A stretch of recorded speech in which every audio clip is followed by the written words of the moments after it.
Like many of my colleagues, my office has been getting flooded with calls and messages from thousands of Delawareans deeply concerned by the federal funding freeze and firings.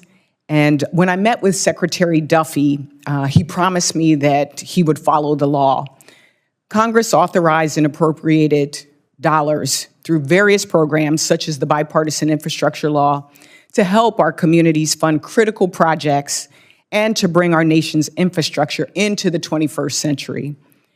President Trump's funding freeze executive order and Secretary Duffy's more recent cancellation of electric vehicle charging programs breaks the law. Mr. Bradbury, does the president or any cabinet secretary have the authority to withhold funds Congress has appropriated in the 2021 Bipartisan Infrastructure Law? Thank you, Senator. The Secretary and all of us at DOT need to follow the law, and where things are required by law, we need to comply with those requirements. Where funding programs have some modicum of discretion at certain points in the process, I do believe it is very fair for the President and the Secretary to take a hard look at how that discretion has been exercised, what decisions have been made, whether that's consistent with the legislative purpose, whether it makes good sense or is wasteful, and various things may follow from that. It may be that the president may wish to propose to Congress that a program be rescinded or repealed. It may be that the program— Which makes sense. The president can propose that. And your answer is no, they can't break that law.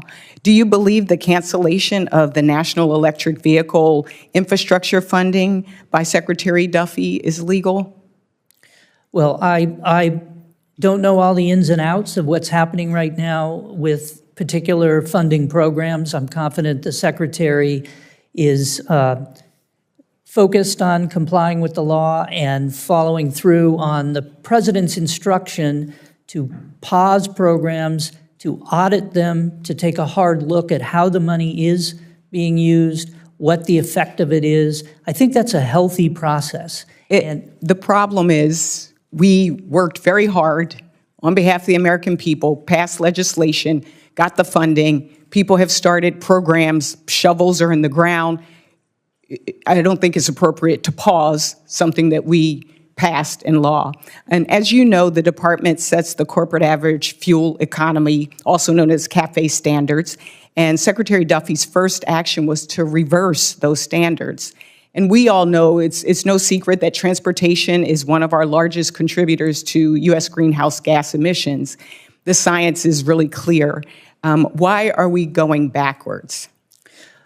Well, I don't believe the Secretary canceled the standards. He directed that there be a review of the standards and that a proposal be put forward to reset, change the standards, or potentially rescind the previous standards. And I think it clearly reflects a view that standards in recent years have gone way beyond what the program was designed to achieve through corporate average fuel economy, and was really becoming an instrument to— Can you just confirm, did you say he hasn't, or it's paused, or I'm just trying to get clarity, he hasn't?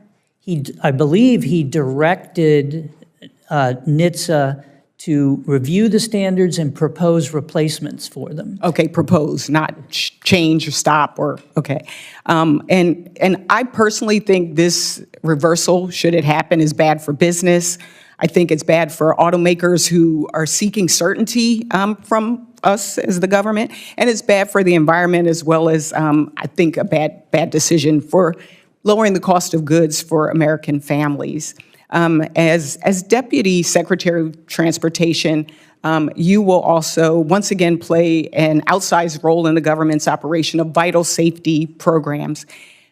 There are numerous public reports detailing your role in obstructing the Boeing 737 MAX investigation conducted by this committee. Senator Cantwell shared very clearly some of those concerns. We believe that the safety of our families should be a nonpartisan issue. I have some more questions that I will submit for the record because my time has run out, but thank you so much, and I yield back.